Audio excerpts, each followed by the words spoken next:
Every week, the Payne family cuts straight to the real financial story. The one question, Bob, everyone's asking is, are we in an artificial intelligence bubble?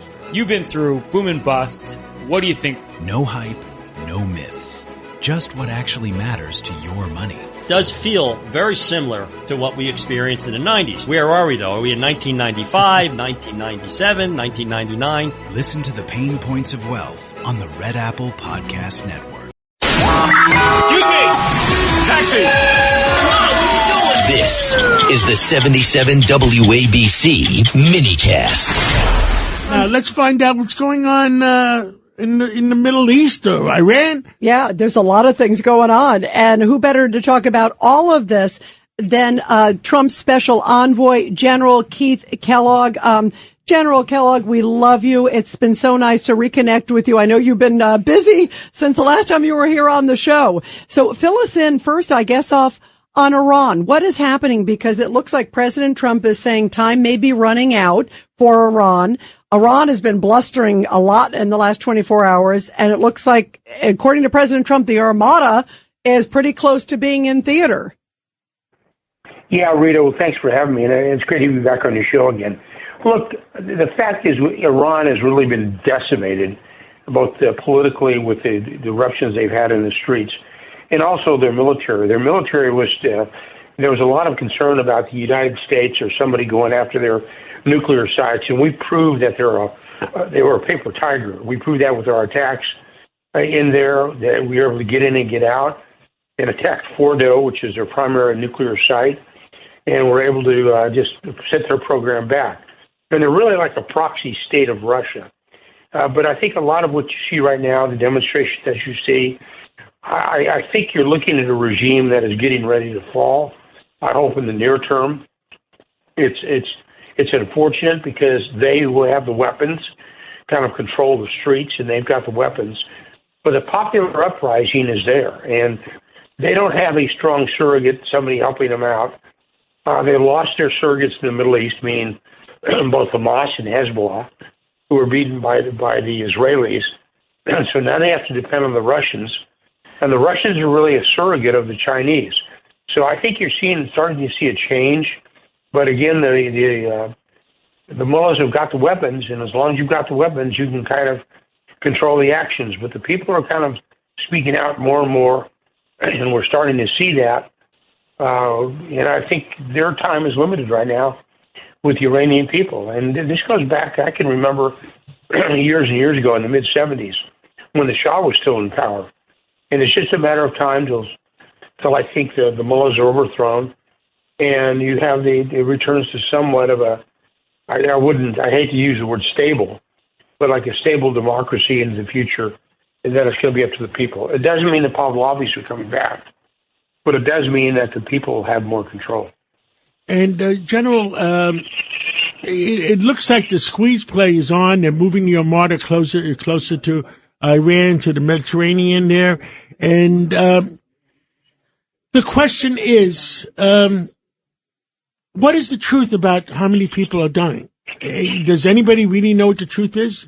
Yeah, I don't think they really do, and the amount of people that have died. But I do think what in the past people were kind of rubbing their hands in a negative manner, I mean they were afraid of the Iranians. We proved recently with Operation Midnight Hammer that they're kind of like a paper tiger, that we have the ability to get in and get out of what we want to do, and they don't have that ability. And for years they've been a surrogate for terrorism, primarily through Hamas and Hezbollah, and both of those, out of Lebanon and out of Gaza, have been decimated primarily by the Israelis. But I think we're just showing that they're kind of a paper tiger. And they've been supporters of the Russians as well. I don't want people going around saying that President Trump did not fulfill his promise and keep the Iranian people that are protesting safe. And if these mullahs are going out and shooting them dead in the street, I think the people of the world should know about it. Yeah, I think that's pretty well been on the news, and he's seen it, and the president has seen it, and what's happening. And it's a matter. I think this is one of those revolutions may not happen overnight, but over a period of time, month, 2 months. I think you're starting to see the Iranians have just had enough with this. We want something different. We had promises after they overthrew the Shah, and I don't think it's there. And I think the people have taken to the streets and proven that. But again, it's one of those unfortunate realities in life that if you got the weapons, you got the control. And the regime has kind of got the weapons. They're slowly losing the control. But I think over the short term, read 30, 60, 90 days, you're going to see a change. Yeah, but if they are killing people, innocent people in the streets, then we have to send somebody in there with finite things to say, slap me on the left, I'm going to slap you on the right. Yeah, I think that's true. When you look at it, and what the administration is looking at, but it's almost like you turn to the people and say, you got it. I don't think the administration has any appetite to get involved in Iran down deep. When you look at what they've done primarily with their national security strategy and national defense strategy, we've gone back to, you would remember, the late 40s when we've had spheres of influence. We'll take this part, you take this part, you take this part. And our sphere of influence is really South and Latin America. And then we've kind of said to everybody else, kind of run that on your own. And the Israelis have done a great job working through the Hezbollah and Hamas with our support as well. And I think that's what you're going to see. It's a whole new national security strategy that the United States has gotten involved in. And they're not going to be like we used to be called the policeman of the world. I don't think that's going to happen anymore. And it's going to be dependent upon the Iranians to basically overthrow their government. They'll have support from us and support from the Middle East. But we're not going to go in there with, the 82nd Airborne Division and overthrow the government. That's going to be up to the people who do it. It's just one of those realities we're living with today. Judge Weinberg. General, good to talk to you again, sir. And what do you make of the fact that the Saudi government and the UAE said they're not going to allow flyovers over their airspace? Does that mean anything? Yeah, that's where, it does, because it's sort of, everybody is kind of returning to their roots. And they say that openly, but diplomatically, I think they're going to allow us to do certain things. And the overflight, we've already had the overflight we wanted, which was primarily the B-2s and the F-35s that went in after Fordo and the other nuclear sites. That's been kind of done. We kind of showed the world, I believe, that the Iranians are a paper tiger, and that they talk a big game, but they really don't have a lot of depth to it. Exactly. And we look at what's happening with our forces in the Middle East, and we're positioning forces right now.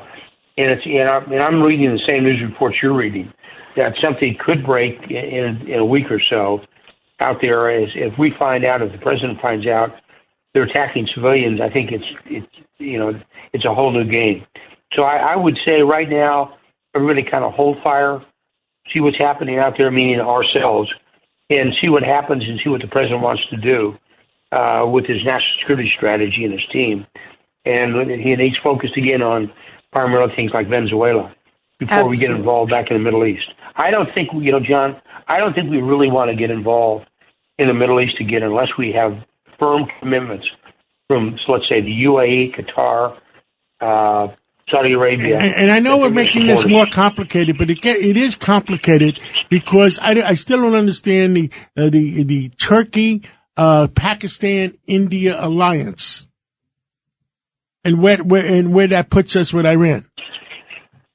It's almost, when you look at it, again, it just goes back to the spheres of influence. It's something we have grown to normalize in the last 75 years. The world is changing, and they've got out of these spheres of influence. And the Turks have always been kind of an enigma wrapped in a riddle. You just don't know where they're going to go with Erdogan and the rest of them. They're a friend of ours, yet they're not a friend of ours. They help us out, but they don't help us out. They help us out with the Syrians. And we can't fly. And if we're attacking Iran, we can't fly over their territory. So that's right. I mean, it goes back to that Turkish. I remember I was a younger gentleman, and I don't know how many stars you had at the time, but I remember when Turkey says, if you're going to attack, who was it, Iraq, you have to pay us to allow it to fly over Turkey. Yeah, it's just it's a different. Honestly, I've sat back in the last year and realized this is a much different world than we were at in Trump 1. With Trump, too. It's a different group. It's a different type of looking at it.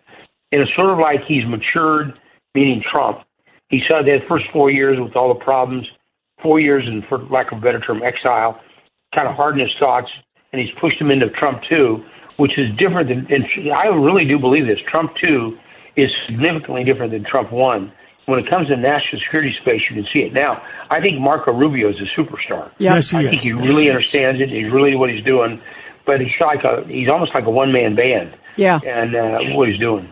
By the way, you're a superstar. You're a superstar, too. Yeah, we General love you. Kellogg, we're looking to talk to you more often because between all of us, I think you know your stuff. Yep. Yeah, well, thank you very much. I appreciate it. And General, it's good to be thank back you. with you again. We Thank love you. you, General. Great to Thank you. talk with you. Thank you. Every week, the Payne family cuts straight to the real financial story. The one question, Bob, everyone's asking is, are we in an artificial intelligence bubble? You've been through boom and bust. What do you think? No hype, no myths. Just what actually matters to your money. Does feel very similar to what we experienced in the 90s. Where are we, though? Are we in 1995, 1997, 1999? Listen to the Pain Points of Wealth on the Red Apple Podcast Network.